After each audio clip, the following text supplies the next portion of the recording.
अस्सलाम वालेकुम।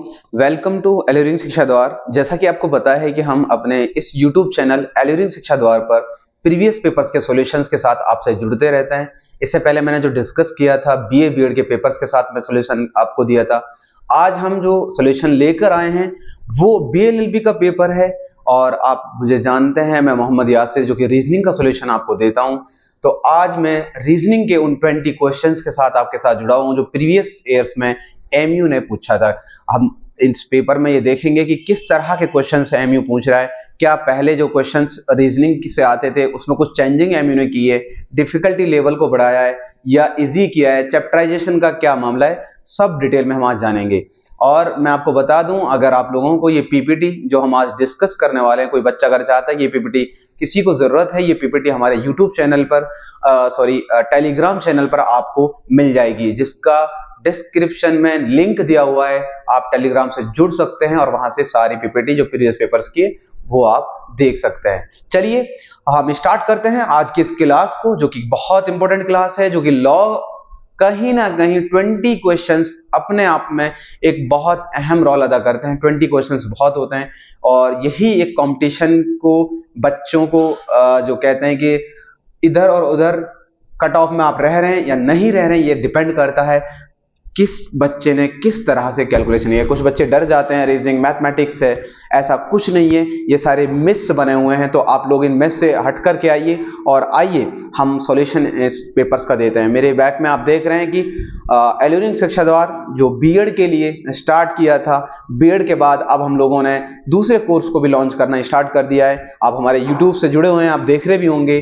बीलीव की अगर मैं बात करूं तो बीलीव की प्रिपरेशन के लिए हम आ रहे हैं, एमलीव की प्रिपरेशन के लिए हम आ रहे हैं, बीए बीएड की प्रिपरेशन के लिए हम आ रहे हैं और आने वाले वक्त में जैसा रहेगा अनाउंसमेंट आपको कर दिया जाएगा।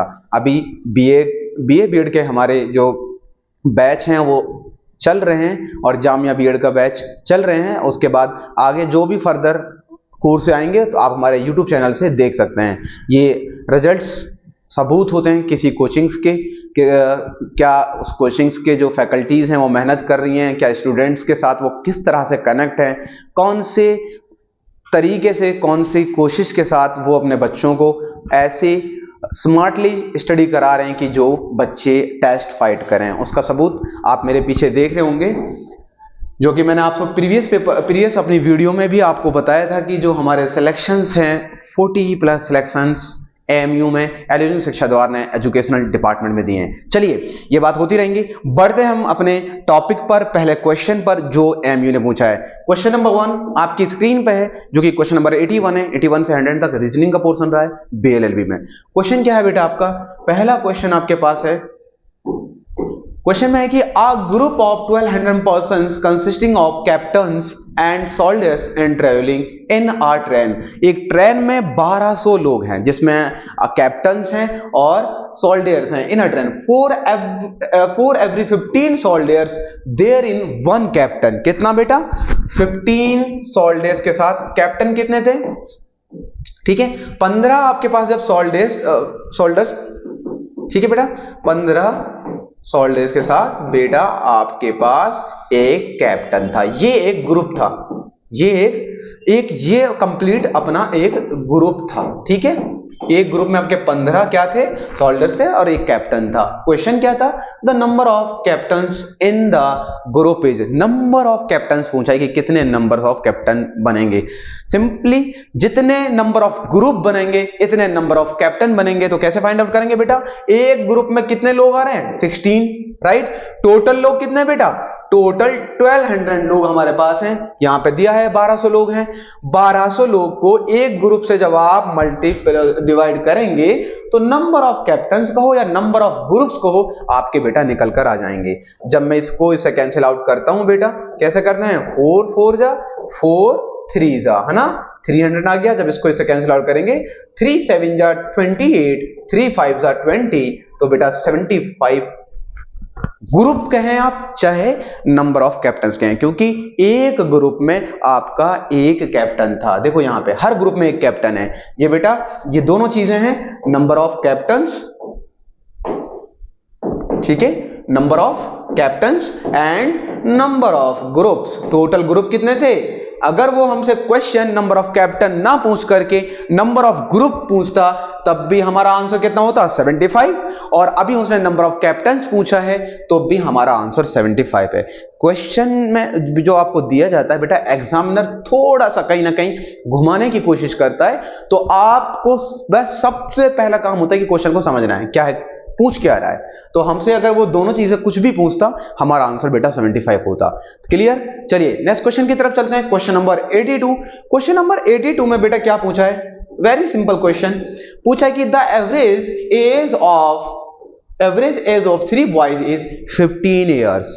कितने बॉयज हैं टोटल बेटा?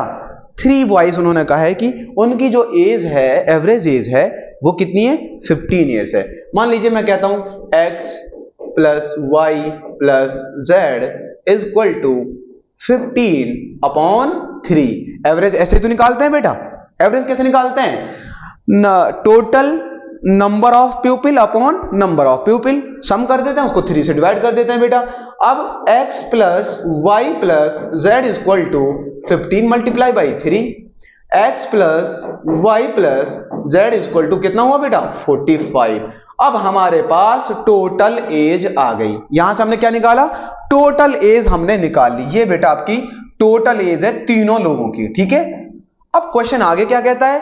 And their ages are proportion 3:5:7।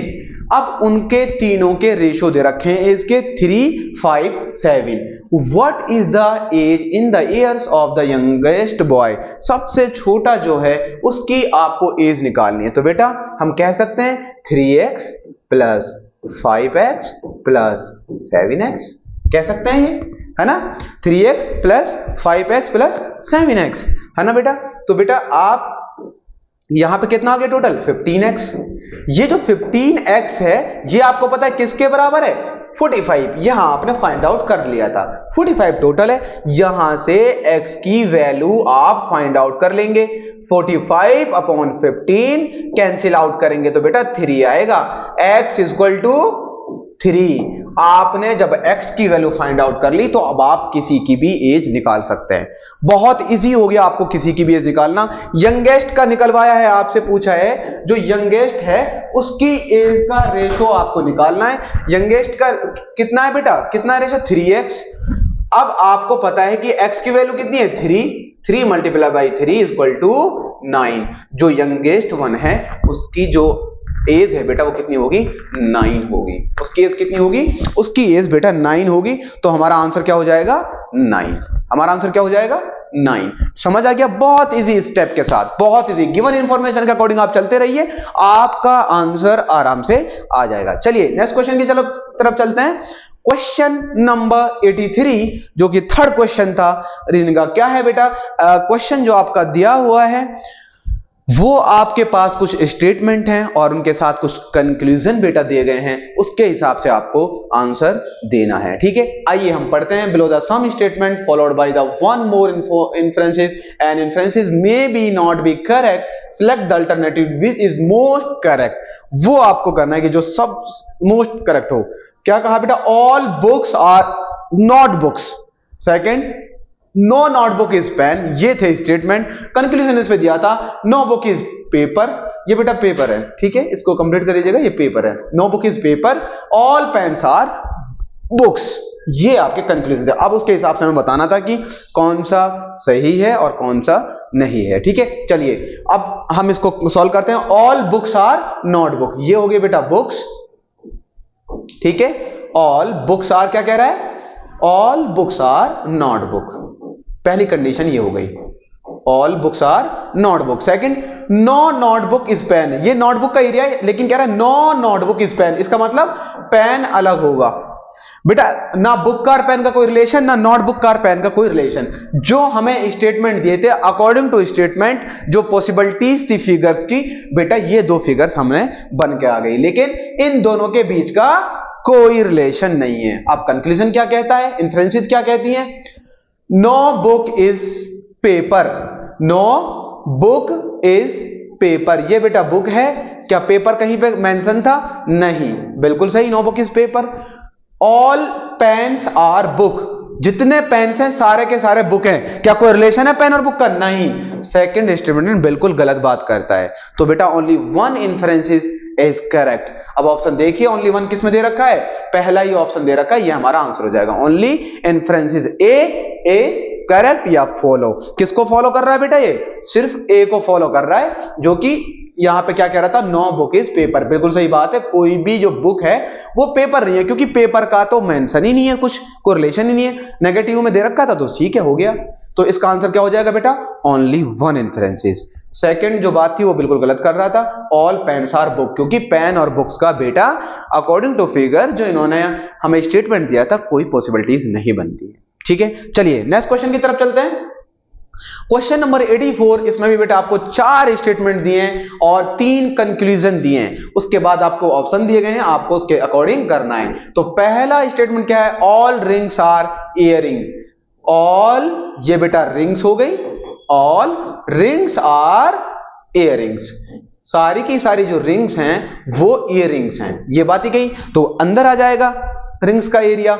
No earring is nose pin. कोई भी इयरिंग नोज पिन नहीं है, तो नोज पिन हम क्या करेंगे? अलग कर देंगे बेटा, है ना, जब इनका कोई रिलेशन ही नहीं है। सम नोज पिन्स आर बास्केट्स। बेटा जो सम कंडीशन होती है वो इस तरह से बनाते हैं, क्योंकि सम है, सब की बात नहीं कर रहा, कुछ की बात कर रहा है, ये बास्केट्स हैं। ठीक है, ऑल बास्केट्स आर वेजिटेबल। जितने बास्केट्स हैं वो सारे के सारे वेजिटेबल्स हैं, वो सारे के सारे वेजिटेबल। ये 4 स्टेटमेंट हमारे पास थे। अकॉर्डिंग टू 4 स्टेटमेंट्स ये पॉसिबिलिटीज थी फिगर्स की, हमने बना ली। अब हम वेरीफाई करेंगे जो हमारे इन्फरेंसेस दिए हुए हैं, इन्फरेंसेस क्या है या कंक्लूजन क्या है, बात एक ही है। ए क्या कहता है? Some vegetables are earring. Some vegetables are earring, क्या कोई रिलेशन है? पहला स्टेटमेंट बिल्कुल गलत बात करता है। सेकंड क्या है बेटा? सम नोज पिन्स आर वेजिटेबल। कुछ नोज पिन्स जो हैं वेजिटेबल है, बिल्कुल सही, क्योंकि नोज पिन का एरिया वेजिटेबल्स के अंदर कुछ आ रहा है। ऑल की बात तो कर नहीं रहा, सम की बात कर रहा है, तो सम में ये पॉसिबिलिटीज है, ये बात ये सही कह रहा है। No ring is nose pin. कोई भी रिंग जो है, रिंग यहां पे है, no ring is nose pin, ये बात भी इसने बिल्कुल सही करी। तो बेटा जो बी और सी है वो क्या है? वो करेक्ट है। तो बी और सी देखिए कहां पे दे रखा है? ऑप्शन सी में दे रखा है। Only inference is B and C follow. बिल्कुल सही, करेक्ट आंसर जिसका होगा वो बेटा आपका कौन सा होगा? ऑप्शन सी हो जाएगा। राइट? कोई कंफ्यूजन किसी बच्चे को? नहीं ना? चलिए वेरी गुड, नेक्स्ट क्वेश्चन की तरफ चलते हैं। ओके, नेक्स्ट क्वेश्चन आपको क्या दे रखा है? एक फिगर दे रखी है बेटा, उसमें कुछ नंबर्स हैं और एक आपका, इस चैप्टर्स का नाम क्या है बेटा? Missing character. मिसिंग कैरेक्टर, इसमें नंबर्स पे भी क्वेश्चन आ सकता है, अल्फाबेट पे भी क्वेश्चन आपका आ सकता है। चलिए देखते हैं कि इसमें क्या है। अब यहां पे लॉजिक जो है बेटा, 2 टाइप से इस तरह के क्वेश्चंस आपके सॉल्व होते हैं। अगर आपके पास रेक्टेंगल और स्क्वायर में कोई चीज दे रखी है, या तो हॉरिजॉन्टल उसका कैलकुलेशन होगा, है ना बेटा, इस तरह से कैलकुलेशन होगा, या फिर इस तरह से कैलकुलेशन होगा, 2 ही हो सकते हैं। चलिए चेक करते हैं इसमें क्या दे रखा है, कैसे हो सकता है। तो बेटा यहां पे 4 और 5 9 और 3 12 और 2 14 कोई दिख नहीं रहा। इधर देखिए 4 और 7 11 और 6 17, कुछ ऐसा नहीं दिख रहा। आइए बेटा मैं इसका लॉजिक आपको बताता हूं। इन्होंने लॉजिक जो लगाया है 4 into 2, 4 into 2 कितना हो गया बेटा? 8 माइनस 5 प्लस 3 इक्वल टू 0। क्या करा? इन दोनों नंबर को मल्टीप्लाई कर दिया, देन इन दोनों नंबर को ऐड करके माइनस कर दिया। चलिए नेक्स्ट वन पे 7 into 4 माइनस 4 3 प्लस 4, यहां पे कितना है? 21 आ गया। 7 into 4 कितना होता है बेटा? 28 माइनस 7, 28 माइनस 7 कितना हुआ? 21। थर्ड वन पे आइए बेटा 6 into 5 माइनस 4 प्लस 4, 6 into 5 30 होता है बेटा, 4 प्लस 4 8 होता है। 30 माइनस 8 इक्वल टू 22। राइट? तीनों कंडीशन जो गिवन थी वो एकदम करेक्ट बेटी, सेम पैटर्न पे। फोर्थ वन जहां क्वेश्चन मार्क हमको दे रखा है बेटा, आइए उसको भी सॉल्व कर लेते हैं इसके हिसाब से। 9 into 5 माइनस 6 प्लस 5, 9 into 5 कितना होता है? 45 माइनस 11, 45 माइनस 11 34। 34। क्या 34 किसी ऑप्शन में है? Yes, option number A is 34। तो हमारा जो करेक्ट आंसर होगा वो बेटा 34 हो जाएगा। इस तरह के क्वेश्चंस की जो कैलकुलेशंस होती है वो कहीं ना कहीं मैथमेटिकल ऑपरेशन पे डिपेंड करती है, कुछ भी कैलकुलेशन हो सकती है। अब ये कैसे पता चलेगा कि किस तरह से हुआ, क्या पैटर्न दे रखा है? Practice practice practice. ठीक है बेटा, इसकी आपको प्रैक्टिस करनी होगी और प्रैक्टिस से सारी चीजें आपको क्लियर हो जाएंगी। हाँ, ये क्वेश्चन ऐसे दे रखा है। चलिए नेक्स्ट क्वेश्चन पे मूव करते हैं। 86, क्वेश्चन नंबर 86 फिर से स्क्वायर दे दिया और वही चीज पूछ ली, क्वेश्चन मार्क आपको दिया है। अब इसको फाइंड आउट करना है। Compare both the below which numbers can replace the question mark. अब जिस लॉजिक पे ये डिपेंड कर रहा है उसी लॉजिक पे ये डिपेंड कर रहा होगा। आप इसका लॉजिक फाइंड आउट कर लें, इसका आंसर निकल कर आ जाएगा। यहां पे बेटा दिया है 615 211 422। मुझे यहां पे एक इजी चीज दिख रही है, 6 - 1 = 5, 2 - 1 = 1, 4 - 2 = 2। खत्म। सिमिलरली यहां पे देखो 8 - 3 = 5, 7 - 1 = 6, क्वेश्चन मार्क -3 = 2। Question mark -3 = 2। अब ये दो तरह से क्वेश्चन हो सकता है, एक तो आप ऑप्शन पे जाके क्वेश्चन कर सकते हैं, एक आप ऐसे ही कर सकते हैं। अगर मैं बेटा कहूं क्वेश्चन मार्क =2, यहां पे ये माइनस है, इधर जाके क्या होगा? इधर जाके प्लस हो जाएगा। तो क्वेश्चन मार्क =5। क्वेश्चन मार्क जगह पे क्या आ जाएगा? 5। या फिर आप ऑप्शन पे सीधा जाके क्या कर सकते थे?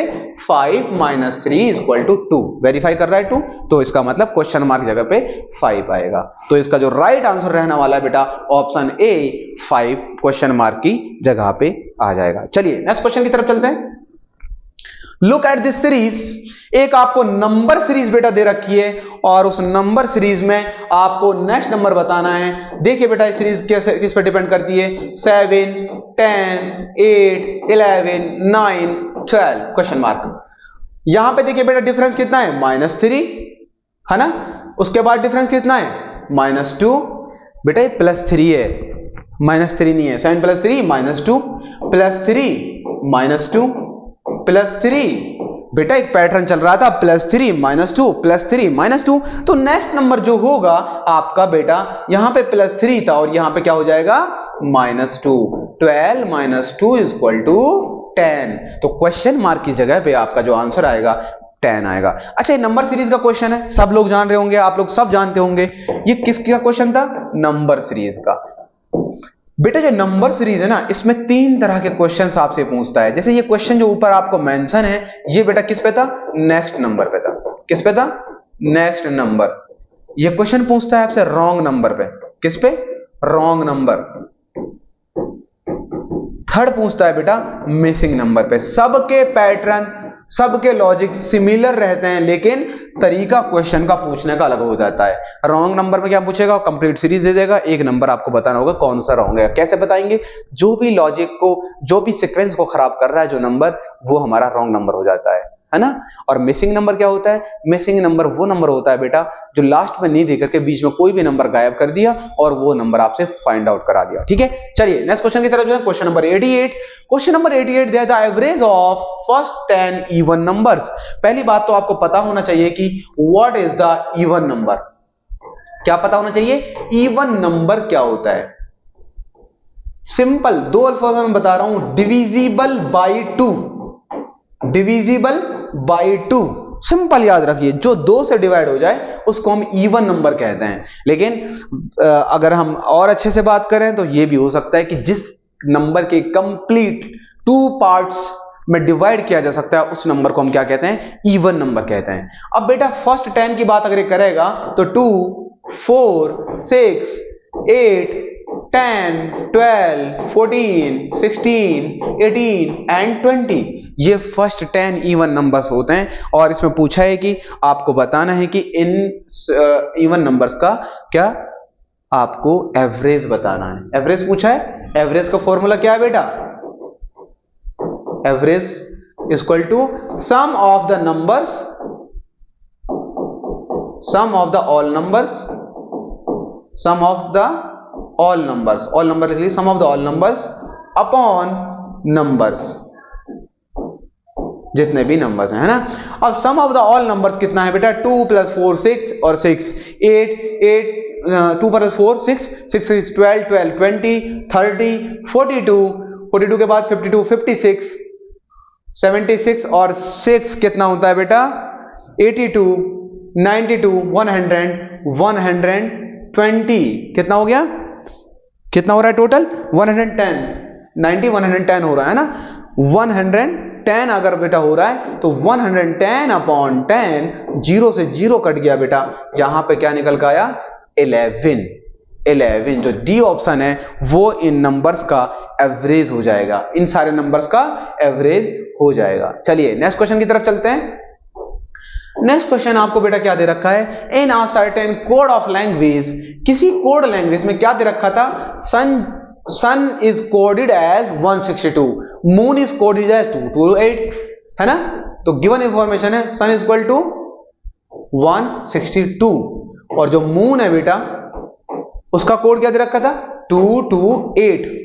How earth will be coded in the same code language, पूछा है बेटा अर्थ का कि अर्थ का क्या कोड होगा, अर्थ का क्या कोड होगा, ये आपसे क्वेश्चन पूछा गया है। अगर मैं बात करूं बेटा सन, यहां पे हम बात करते हैं सन की, SUN सन, तो बेटा जो सन है उसके नंबर्स क्या क्या होते हैं 19S U 21 और N 14, यही नंबर्स तो होते हैं 19 21 एंड 14। उसके बाद अगर मून की बात करें बेटा MONN, M कितना होता है 13, N 15 सॉरी O 15 और N 14, ये होता है ना। अगर इन सब को टोटल करें SUN 19 21 एंड 14 बेटा कितना आता है 52 सॉरी 54 होगा ना, 9 10 और 4, हाँ 54, कितना आ गया 54, ठीक है। अब इनको ऐड करने पे 54 आ रहा है, राइट। अगर बेटा मून को ऐड करेंगे तो ये आ रहा है आपका 57, लेकिन कोड क्या दे रखा था 162। तो बेटा देखिए लॉजिक क्या है, 162 डिवाइडेड बाई कितना आया था 54, यहां पे आ रहा है बेटा 3। सिमिलरली यहां पे कोड रखा है 228 डिवाइडेड बाई 57, ये आ रहा है बेटा 4, इसका क्या आ रहा है 4, ऊपर 3 आ रहा था नीचे 4 आ रहा है। उसके बाद अब हम बात करेंगे जो हमसे पूछा गया है EARTH, अर्थ की हम बात करेंगे। अगर बेटा मैं अर्थ की बात करूं तो बेटा E कितना पे होता है 5, A कितना पे होता है 1, ये आपको याद होने चाहिए, एकदम याद होने चाहिए, है ना। R की बात करें बेटा 18 18, T की बात करूं 20, है ना। और अगर लास्ट वन H की हम बात करें तो बेटा 8 होता है। इन सबको टोटल करिए 28 38 46 47 47 एंड 47 एंड 5 52। देखिए यहां पे 3 आया था, यहां पे 4 आया था और इधर कितना आना चाहिए 5 आना चाहिए। तो 52 मल्टीप्लाई बाई 5 आपका आंसर निकल के आ जाएगा, आपका आंसर निकल के आ जाएगा। यहां पे जब मल्टीप्लाई करेंगे 260। कैसे, अगर किसी बच्चे को नहीं समझ आया हो, हम क्या कर रहे थे, हम कर रहे थे कि जो कोड हमें दे रखा था उस कोड को हम डिवाइड कर रहे थे इन सारे अल्फाबेट के नंबर को ऐड कर करके, इन सारे अल्फाबेट के नंबर को ऐड कर करके जब आप इसको डिवाइड करेंगे 52 से तो बेटा 5 आएगा, ठीक है। तो 260 इसका जो ए ऑप्शन है बेटा वो हमारा राइट आंसर हो जाएगा, वो हमारा राइट आंसर हो जाएगा। चलिए नेक्स्ट क्वेश्चन की तरफ चलते हैं, क्वेश्चन नंबर 90। क्वेश्चन नंबर 90 कहता है select the related words from the given alternatives. Car का क्या दे रखा है बेटा गैराज, और पूछा क्या है एरोप्लेन का, पूछा है कि एरोप्लेन का क्या होगा। कार जो बेटा टेम्परेरी हम पार्क करते हैं, कहां पे करते हैं, कार को टेम्परेरी पार्क किया जाता है गैराज, ठीक है गैराज। सिमिलरली बेटा अब पूछा किसका है, आपका गैराज हो गया। एरोप्लेन जो पार्क होती है वो कहां पे होती है उसका पूछा है बेटा, याद रखना आगे से अगर ये क्वेश्चन आता है तो एरोप्लेन जो होता है वो बेटा आपका हैंगर, जो डी ऑप्शन है उसमें पार्क किया जाता है। कहां पे पार्क किया जाता है, हैंगर में पार्क किया जाता है। अच्छा कुछ बच्चे, अब यहाँ पे एयरपोर्ट का खैर पोर्ट यहाँ पे दे रखा है, कुछ बच्चे ऐसे गलत आंसर ना दें। एयरपोर्ट पे क्या होता है कि वो उसका चलने की जगह है, स्टार्टिंग की जगह है, उसको वहां पे पार्क नहीं किया जाता। एक बेटा आपने देखा होगा एयरपोर्ट पे अलग एक एल्युमिनियम का या लोहे का बनाया हुआ होता है, बिल्कुल पैक जो होता है उसमें इसको पाक किया जाता है। ठीक है, तो हैंगर इसका है राइट आंसर हो जाएगा, डी ऑप्शन इसका राइट आंसर होगा। चलिए नेक्स्ट क्वेश्चन की तरफ चलते हैं। अच्छा, ये क्वेश्चन आपका जो था बेटा, ये किसका था? ये फर्स्ट चैप्टर जो होता है एनालॉजी, ये किसका होता है? एनालॉजी। और एनालॉजी का एक पार्ट है, जो पहला पार्ट है वर्ड एनालॉजी। किसका था?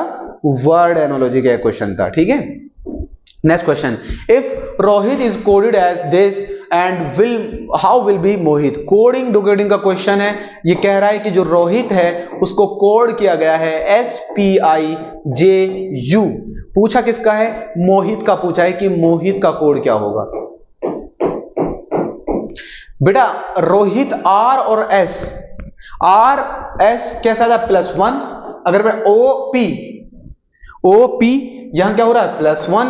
अगर मैं बात करूं IJ +1, TU +1, तो हमने लॉजिक फाइंड आउट कर लिया, +1 +1 +1 +1। सिमिलरली हम अप्लाई कर देंगे अपने जो हमसे फाइंड आउट कराया, +1 +1 +1 +1। ठीक है, जब आप +1 करेंगे M में तो क्या आएगा?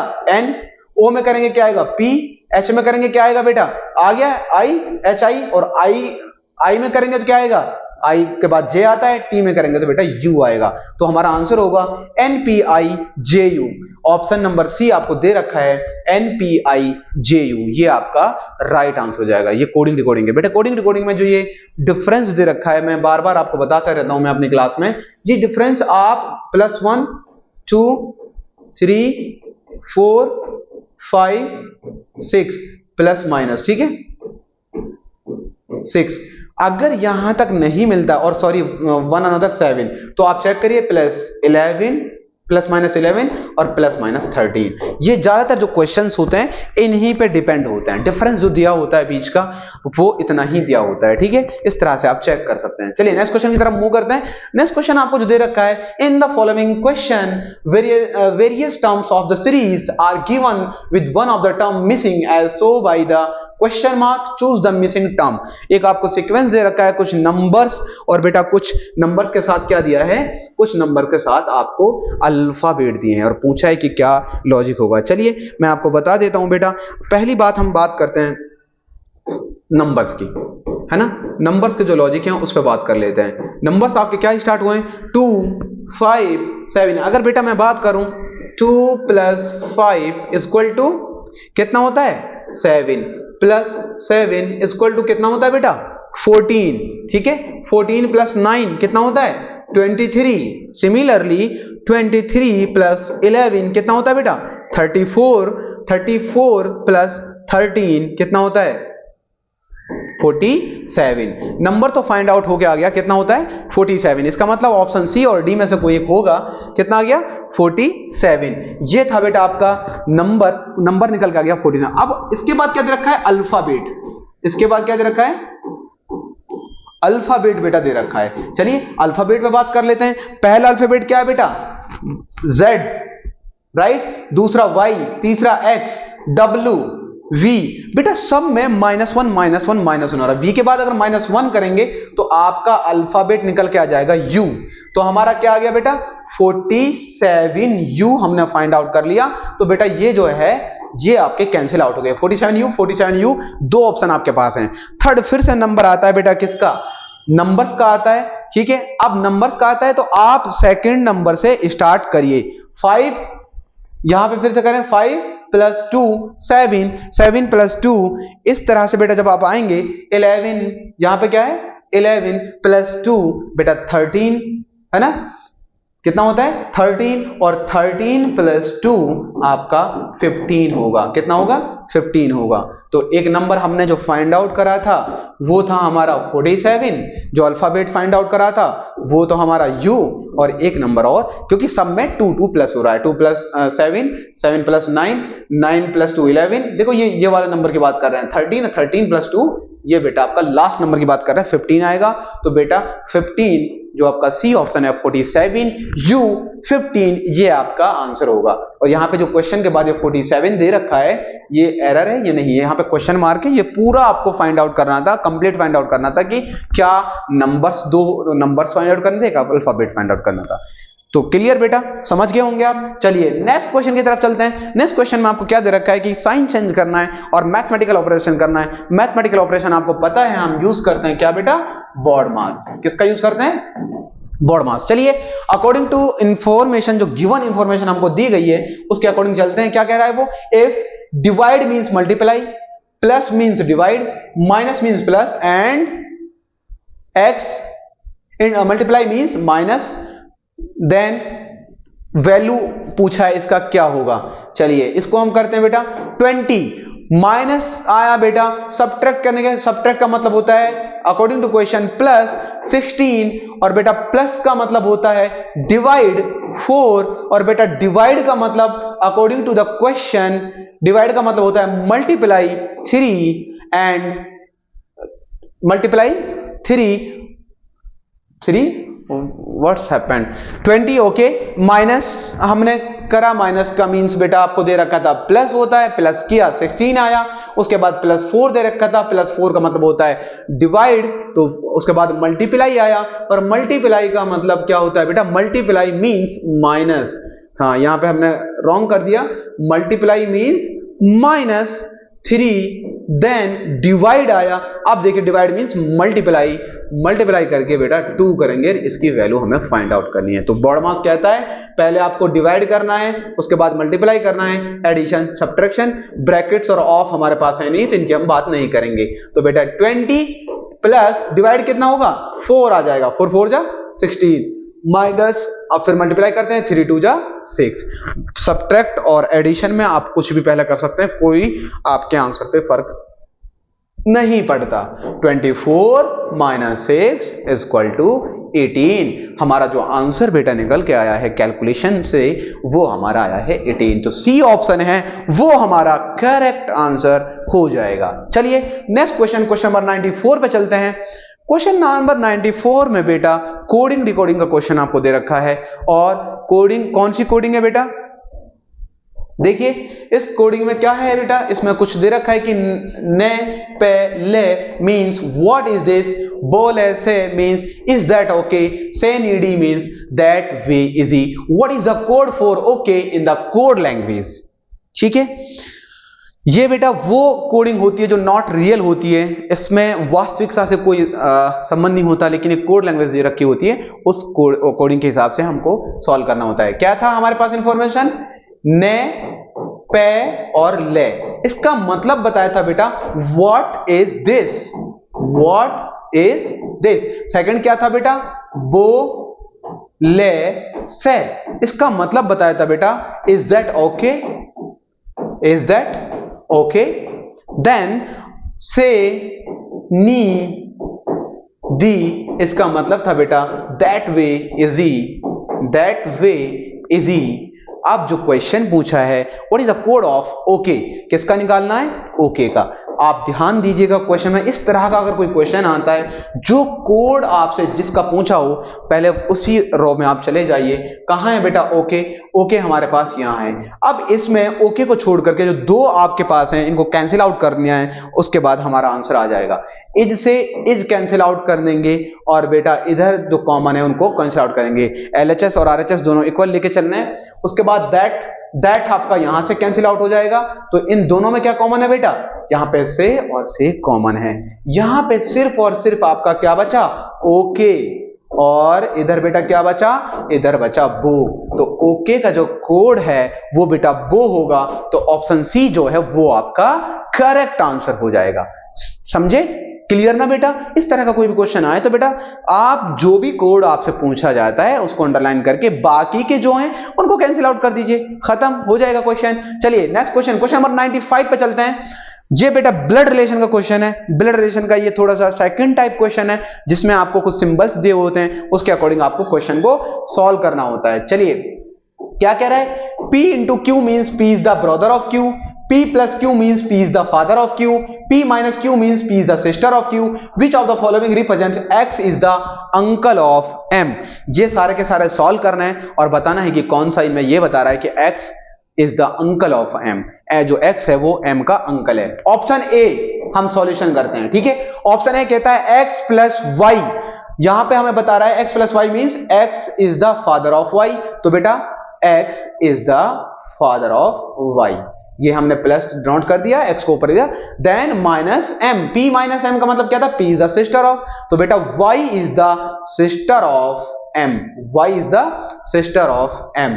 तो यहां पे बताइए क्या ये रिप्रेजेंट कर रहा है, क्या x is the uncle of m, x तो इसका फादर ही हो गया, x इसका अंकल कहां से हुआ, क्यों, ये इसका बेटा क्या है, फादर है, तो इसका ये फादर है और ये इसकी भाई है, तो ये दोनों भाई बहन हो गए, तो पहला ऑप्शन नहीं होगा। चलिए ऑप्शन नंबर बी हमारा जो है उसको सॉल्व कर लेते हैं। x इंटू वाई उसका कह रहा है p is the brother of q, इसका मतलब x is the brother of y, तो इसको हम प्लस कर देंगे, मेल जेंडर है प्लस से डिनोट करते हैं, y प्लस m का मतलब है p is the father of q, इसका मतलब क्या है बेटा, y is the father of m। अगर y m का फादर है तो बेटा m कहां आएगा, नीचे आएगा, y ऊपर आएगा, और ये हम प्लस से डिनोट करेंगे क्योंकि मेल जेंडर है। अब हमसे पूछा है कि x is the uncle of m, क्या x m का अंकल है, यस, ऑप्शन बी जो है वो हमें क्लियर कर रहा है, x is the uncle of m, कैसे बेटा, y का ये ब्रदर है और ये y का क्या है, या तो सन है या डॉटर है, लेकिन हमें इसके जेंडर से कोई मतलब ही नहीं है, हमें तो अंकल के जेंडर से मतलब है, और अंकल का जेंडर जो है वो प्लस है, तो ऑप्शन बी जो है वो करेक्ट हो जाएगा। वो डिफाइन ये कर रहा है कि x is the uncle of m, क्योंकि y का ये ब्रदर है और y m के फादर हैं, तो जो फादर के ब्रदर होते हैं वो कौन होते हैं, हमारे अंकल होते हैं। वैसे हमारा आंसर आ चुका है, बट फिर भी हम सी ऑप्शन को और देख लेते हैं। x प्लस वाई, प्लस का मतलब आपको दिख रहा है father, x is the father of y, plus से डिनोट कर दीजिए, y into m, y into का मतलब क्या होता है बेटा, p is the brother of q, y is the brother of m, x is the uncle of m, नहीं, ये इसके फादर हो रहे हैं, तो ऑप्शन सी भी नहीं, ऑप्शन डी भी नहीं, ऑप्शन ए भी नहीं, हमारा जो ऑप्शन बी है वो करेक्ट आंसर हमें दे रहा है। ओके, समझ गए होंगे बेटा, बहुत इजी है। चलिए, और इस डेप्थ में जब आप कोर्स आप ज्वाइन करेंगे डिटेल में ब्लड रिलेशन को, हम आपको खुद को आपके ऊपर सारे क्वेश्चन रख करके हम कराएंगे, और इंशाल्लाह ऐसा मेथड यूज करेंगे कि आपको कोई डाउट नहीं होगा, बहुत इजी लगेगा।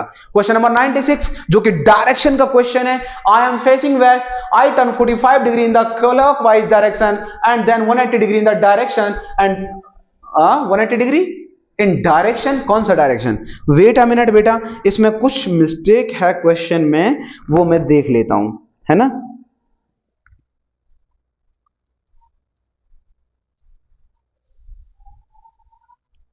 वन 180 डिग्री क्या कहा इसने, आई am facing west, I turn 45 degree in clockwise, okay, 45 degree clockwise हो गया, देन उसके बाद क्या कहता है ये,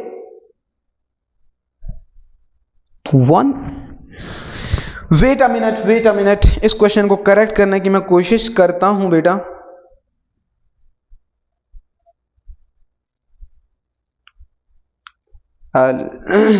मैं ओरिजिनल पीपीटी देख लेता हूं, 1 मिनट, उसके बाद हम चलते हैं इस क्वेश्चन पे आगे। मुझे लग रहा है कि इस क्वेश्चन में कुछ ना कुछ एरर है। क्वेश्चन नंबर 96,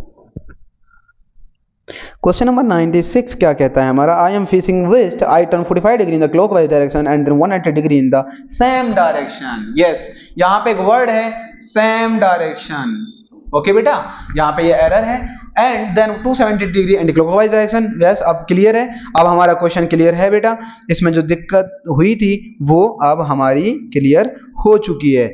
आते हैं हम अपने क्वेश्चन पे फिर से। हाँ जी, क्या कहता है, 270 degree anticlockwise direction, which direction am I facing now. देखिए बेटा, सबसे पहले मैं आपको बता दूं, ये होती हैं 4 मेन डायरेक्शन बेटा, ये नॉर्थ होता है, ये साउथ होता है, ये ईस्ट होता है, ये वेस्ट होता है, ठीक है बेटा। जो ये आपको दे रखा है, अगर मैं इन चारों को कनेक्ट करता हूं, ये टोटल जो है 360 डिग्री होता है। और बेटा जो क्लॉकवाइज डायरेक्शन होती है वो कौन सी होती है, ये आपकी क्लॉकवाइज डायरेक्शन होती है, इसको क्या कहते हैं, क्लॉकवाइज डायरेक्शन, राइट हैंड के हैं या क्लॉकवाइज के हैं, बात एक ही है। और बेटा जो आपकी एंटी क्लॉकवाइज होती है वो ये होती है, जो आपकी लेफ्ट हैंड डायरेक्शन होती है। ठीक है, क्लॉकवाइज डायरेक्शन आपकी राइट हैंड वाली होती है, एंटी क्लॉकवाइज डायरेक्शन आपकी लेफ्ट हैंड वाली होती है। अब वो दो इंफॉर्मेशन हमारे पास उसने क्या कही थी, मान लीजिए बेटा ये है हमारे पास, ठीक है,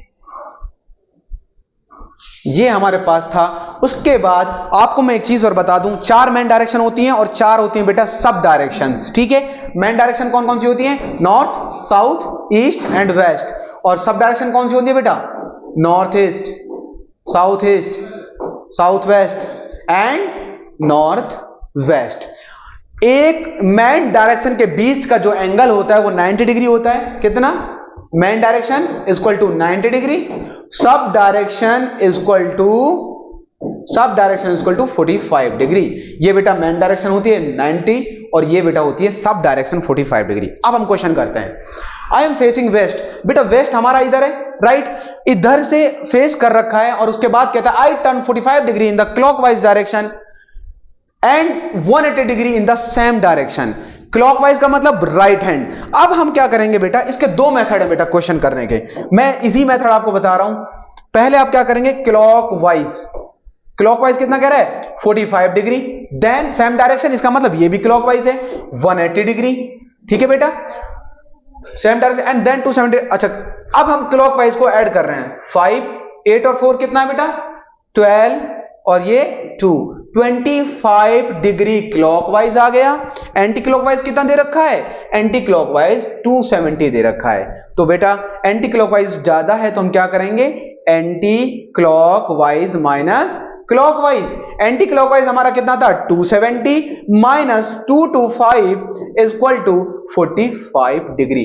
अब ये जो 45 डिग्री आया है वो बेटा हमारा किसका आया है, वो हमारा एंटी क्लॉकवाइज का आया, क्योंकि एंटी क्लॉकवाइज का जो एंगल था वो ज्यादा दे रखा था। हमें कितना चलना है 45 डिग्री चलना है, कहां पे, एंटी क्लॉकवाइज। अब हम हैं कहां पे, हम वेस्ट पे हैं, यहां पे। इधर से बेटा आपको 45 डिग्री एंटी क्लॉकवाइज चलना है। अगर इधर चलेंगे क्लॉकवाइज है तो हम कहां चलेंगे, हम चलेंगे इधर लेफ्ट हैंड पे चलेंगे। कितना 45 डिग्री। जब आप 45 डिग्री चलेंगे तो आप कहां पे पहुंच जाएंगे बेटा, आप साउथ वेस्ट पे होंगे। कोई बात, पोज करिए। ठीक है बेटा, तो आप क्लियर कहां पे पहुंचे हैं, लास्ट में साउथ वेस्ट पे पहुंचे हैं। तो हमारा आंसर क्या हो जाएगा, साउथ वेस्ट, ए ऑप्शन हमारा करेक्ट आंसर हो जाएगा। ठीक है, ये इसका सिंपल, सबसे सिंपल तरीका है। और दूसरे तरीके आप जब ज्वाइन करेंगे क्लास तो आपको उसमें हम इसमें डिटेल में बताएंगे। चलिए नेक्स्ट क्वेश्चन, क्वेश्चन नंबर 97 पे हम चलते हैं। 97 हमारा कहता है, from the given alternative select the words which can be form using the letters given in the word एट्रोनंसिएशन। एट्रोनंसिएशन जो है एक वर्ड आपको दे रखा है बेटा, उसमें आपको बताना है कि क्वेश्चन नंबर 97 में ये बताना है कि आपका कौन सा ऐसा वर्ड है जो गिवन वर्ड इससे बना हो। अगर बेटा रेशन हम नेचुरल का बात करें, क्या ये सारे के सारे इसमें एन है, ए है, टी है, यू है एंड आर है, ए है, एल हमारा इसमें नहीं है तो ये आपका कैंसिल आउट हो जाएगा। प्रिंटिंग की बात करें, जी बेटा इसमें नहीं है, ये कैंसिल आउट हो जाएगा। पंक्चुएशंस की बात करें, पंक्चुएशन में बेटा पी हमारा जो है वो इसमें नहीं है, ये भी कैंसिल आउट हो जाएगा। लेकिन अगर हम रेशन की बात करें बेटा आर हमारा है, उसके बाद ए की बात करें तो बेटा ए हमारा है, टी की बात करें टी हमारा है, आई है, ओ एन है। तो हमारा जो डी ऑप्शन है वो करेक्ट आंसर हो जाएगा। ये बहुत इजी होता है, ये हमें क्वेश्चन में हमारा आंसर होता है। तो 97 का डी ऑप्शन राइट आंसर होगा। चलिए नेक्स्ट क्वेश्चन की तरफ चलते हैं। 98, I am starting from the office facing southward and go 8 kilometre, then I turn right and go 8 kilometre and which direction am I from the starting point. तो बेटा मैं आपको अभी पहले क्वेश्चन में बता रहा था कि हमारी जो डायरेक्शंस हैं नॉर्थ, साउथ, ईस्ट और वेस्ट, हमारे पास ये चार मेन डायरेक्शन है, लेकिन उसका फेस किधर है, कहां बता रहे हैं, साउथवर्ड। वो साउथ की तरफ फेस करके खड़ा है। साउथ किधर है बेटा, नीचे की तरफ। उसके बाद क्या कह रहा है, I am facing southward and go 8 kilometre. 8 kilometre जाता है। कितना चला बेटा, 8 किलोमीटर। नीचे की तरफ साउथ होगा तो 8 किलोमीटर वो नीचे की तरफ चला। Then I turn right and go 8 kilometre. अब जब कोई बंदा इधर चल रहा है उसका राइट क्या होगा बेटा, राइट किधर होगा, अगर हम इधर जाते हैं राइट हमारा इधर होता है, राइट उसका इधर होगा। यहां पे कितना चला 8 किलोमीटर चला। In which direction am I from the starting point, वो क्वेश्चन उसका बहुत अच्छा है कि मैं अपने स्टार्टिंग पॉइंट से किस डायरेक्शन में हूं। ये स्टार्टिंग पॉइंट था, ये एंड पॉइंट है, ये बेटा नॉर्थ, साउथ, ये ईस्ट, ये वेस्ट, तो ये वाली डायरेक्शन में वो है, तो ये डायरेक्शन कौन सी होती है, कौन सी होती है आप बताइए, साउथ वेस्ट। कौन सी होती है, क्योंकि ये साउथ है। एक मिनट, ये ईस्ट होती है, ये साउथ और ये वेस्ट, तो ये वाली डायरेक्शन कौन सी होती है बेटा, साउथ वेस्ट। कौन सी होती है, साउथ वेस्ट। तो हमारा जो ऑप्शन ए है वो हमारा करेक्ट आंसर हो जाएगा। 98 का जो आंसर होगा क्या होगा, ए हो जाएगा। चलिए question number 99, which word does not belong with the others. Odd out का क्वेश्चन है, क्लासिफिकेशन का क्वेश्चन है। कौन सा वर्ड इनमें से आपका इससे नहीं कर रहा है, peninsula, island, bay and cape, इनमें से बताना है कि कौन सा वर्ड जो है वो इस क्लास से बिलोंग नहीं करता है। तो मैं आपको बता दूं बेटा, पेनिसुला, आइसलैंड और कैप जो हैं, ये तीन जो हैं बेटा, पेनिसुला, आइस एंड कैप, ये तीनों के तीनों क्या हैं बेटा, क्या है, लैंड फॉर्म है। ये हमारी लैंड फॉर्म होती हैं, ठीक है। लेकिन बे जो है वो लैंड फॉर्म नहीं होती। क्या होती है आप लोग जानते होंगे, जो वाटर का बॉडी होता है उसको हम बे कहते हैं, a body of water, a body of water. तो बेटा हमारा जो ऑप्शन सी है वो हमारा ऑड आउट हो जाएगा, ये हमारा ऑड आउट हो जाएगा, ये इससे बिलोंग नहीं करता। चलिए क्वेश्चन नंबर हम चलते हैं लास्ट, आज की क्लास का लास्ट क्वेश्चन है 100, जो बेटा आपका ब्लड रिलेशन से है। Pointing to a man in the photograph, Albert said his son's father is my father। क्या कहता है, एक फोटोग्राफ है बेटा, ये फोटोग्राफ हो गया, ठीक है। इस फोटोग्राफ को देखने के बाद pointing to the man in the photograph, ये मैन है और इसके फोटोग्राफ अल्बर्ट कुछ कहता है। Albert said his sons father, इसके सन कहाँ आएंगे बेटा, यहां पे आएंगे। हिज सन्स फादर, इस सन के जो फादर है खुद फोटोग्राफ में वही है, his son father is my father, is my. How is Albert related to the man, Albert का इस मैन से क्या रिलेशन है बेटा, वो कह रहा है कि सन के जो फादर हैं वो मेरे भी फादर हैं। इसका मतलब अल्बर्ट का ये क्या है, सन, ये इसका ब्रदर है, ये इसका ब्रदर है। दोनों के फादर जब सेम है, वो कह रहा है हिज सन फादर, ये जो फोटोग्राफ में है, his son father is my father. क्या कहा आपने सुना, his son father is my father. तो फोटोग्राफ में जो इंसान है वो अल्बर्ट का क्या है, वो अल्बर्ट का ब्रदर है, वो अल्बर्ट का ब्रदर है, क्योंकि ये दोनों, वो कह रहा है कि इसके फादर जो हैं वो मेरे फादर हैं, his son father is my father. तो इसका मतलब वो क्या है, फिर से पढ़ लीजिए, क्या कह रहा है, अल्बर्ट सेड कह रहा है हिज सन्स फादर, इसके जो सन हैं उसके जो फादर हैं, his son father is my father, is my father, इसके सन के जो फादर हैं वो मेरे भी फादर हैं, वो मेरे भी फादर हैं। तो बेटा ये पूछा है कि जो फोटोग्राफ है वो किसका है, तो उनके फादर का। सॉरी ये बेटा ए इसका नहीं होगा, ये गलती, ये मतलब वो कह रहा है, वो जो रिलेशन पूछा है वो उससे पूछा है जो फोटोग्राफ में है, ना कि उसके सन से पूछा है। अगर सन से होता तब बेटा ये क्या होता, तब इसका होता, ये इसका होता। लेकिन ये जो है क्वेश्चन उसने जो पूछा है वो उल्टा पूछा है, तो ये नहीं होगा, ठीक है। मुझे इस क्वेश्चन में भी एरर लग रहा है, एक मिनट में इसको क्रॉस चेक कर लेता हूं, उसके बाद इस पे फिर से बात करते हैं। लास्ट क्वेश्चन जो है मुझे इसमें एरर लग रहा है, ओके। मैं इसको pointing to a man in the photograph, ठीक है, his son father is the my fathers, how is Albert related to, हाँ son, how is Albert related ना, how is Albert related to man, ठीक है। Sorry बाबू बेटा, फिर से इसको करते हैं। इसमें उसने रिलेशन जो है वो नहीं पूछा। अल्बर्ट क्या कहता है, अल्बर्ट कहता है किसको, एक फोटोग्राफ को देखता है, ये फोटोग्राफ था, ठीक है। ये फोटोग्राफ को देख करके अल्बर्ट क्या कहता है, हिज सन फादर, इनके जो सन हैं उनके जो फादर है इज माई फादर, ठीक है, ये अल्बर्ट कह रहा है। हिज सन के जो फादर हैं इज माई फादर, यही तो कह रहा है। How is the Albert related to the man, Albert का मैन से क्या रिलेशन है, अल्बर्ट इसके क्या लगे बेटा, सन, क्या रिलेशन है? अल्बर्ट इसके सन होंगे। तो डी ऑप्शन जो है आपका करेक्ट हो जाएगा। ठीक है बेटा, आज का डिस्कशन हम यहां पे एंड करते हैं, जो कि पेपर था आपका 20 क्वेश्चन थे, जिसको हमने बहुत डीपली आपसे बात करी है, उसमें सारे कंसेप्ट को क्लियर करा है। Thank you. मिलते हैं फिर किसी दूसरे हम पेपर्स के साथ।